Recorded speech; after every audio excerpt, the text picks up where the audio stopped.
Existe una lista de naciones que tras décadas de cicatrices imborrables, aún miran con resentimiento hacia Japón, deseando verlo desvanecerse. Entre estas, destacan China, Corea, Vietnam, Laos, Camboya, Indonesia y Malasia. Todas ellas comparten un doloroso capítulo en común: fueron brutalmente invadidas y sometidas a la esclavitud bajo el yugo japonés. Los horrores vividos durante esos años de opresión han dejado heridas profundas en la memoria colectiva de sus pueblos, alimentando un deseo de justicia que persiste a través del tiempo. Solo hay una cosa que diferencia al Tercer Reich del Imperio japonés, y es que cuando llegó el fin del Tercer Reich, este fue juzgado en un proceso conocido como los Juicios de Nuremberg, pero por otro lado Japón nunca pagó por sus crímenes de guerra.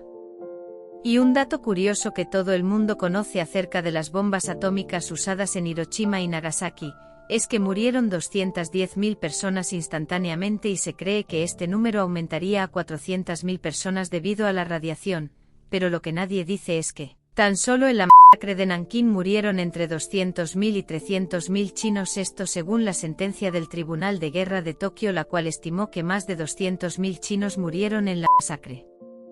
Y eso solo fue entre 1937 y 1938. Y en toda la expansión del Imperio japonés por medio del Pacífico murieron entre 6 y 10 millones de personas, la mayoría chinos, y eso sin contar los campos de concentración japoneses y los laboratorios de experimentación humana. Corea y China siempre fueron los más maltratados por Japón. Una forma de pensar del ejército japonés era que aquellos que eran derrotados no se deberían considerar seres humanos, ya que morir por su país es el mayor honor, y aquellos que no eran japoneses no eran nada.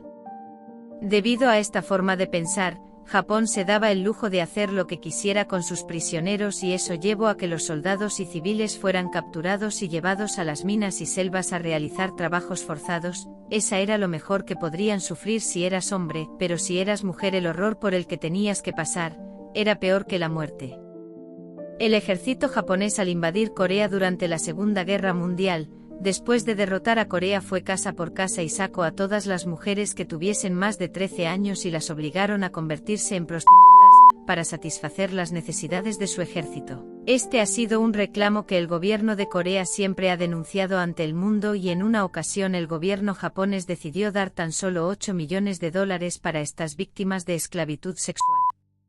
Hasta aquí podemos decir que Japón está actuando bien, cierto, pero hay algo que enoja al pueblo coreano, y es que Japón niega absolutamente todo lo ocurrido durante la expansión del ejército japonés por el Pacífico. Para el gobierno japonés lo que pasó es que esas mujeres coreanas fueron voluntariamente a satisfacer las necesidades del ejército nipón, y esa es la historia que Japón cuenta a sus futuros ciudadanos. De hecho, el Japón promedio no conoce lo que pasó en la época de expansión japonesa. Y no importa que la evidencia sea tan clara, ellos lo niegan todo, incluso estos temas son tabú para el pueblo japonés.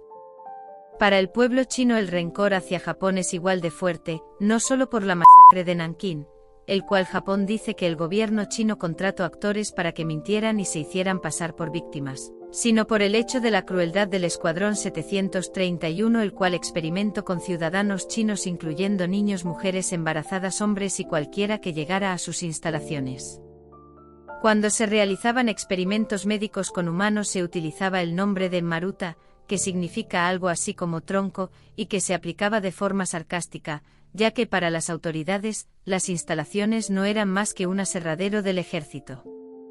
Bajo estos términos, la experimentación con chinos no tuvo el menor respeto por la vida ni por los derechos humanos.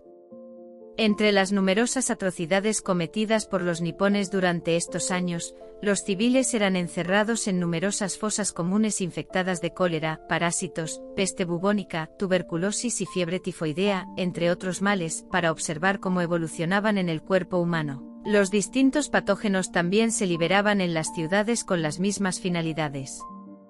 Y se practicaban abortos a mujeres sin anestesia, tan solo para saber cuánto puede aguantar el cuerpo humano antes de desfallecer por el dolor. Algunas de las víctimas eran llevadas a experimentar a temperaturas mínimas, para determinar así cuál era el mejor método de congelamiento. Se probaron distintos tipos de gases venenosos, se colocaba a los prisioneros en cámaras de presión. Hay registros en los que se menciona que se los colocaba allí hasta que sus ojos salieran volando, y Entre otras tantas atrocidades, se los disecaba en vida. Si bien esto no fue reconocido por el ejército imperial japonés, las fuerzas japonesas sí reconocieron de forma oficial la existencia y la práctica de estos experimentos en el llamado Laboratorio de Investigación y Prevención Epidémica del Ministerio Político Kempeitai. Existe evidencia de que el gobierno de los Estados Unidos ayudó al japonés a esconder parte de la información en pos de convertirse en su aliado durante la Guerra Fría.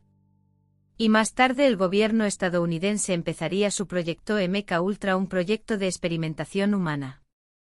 Y vuelvo y repito, oficialmente el gobierno de Japón no enseña esto en sus clases de historia y los ciudadanos del actual Japón no conocen sobre la oscura época del Japón imperial.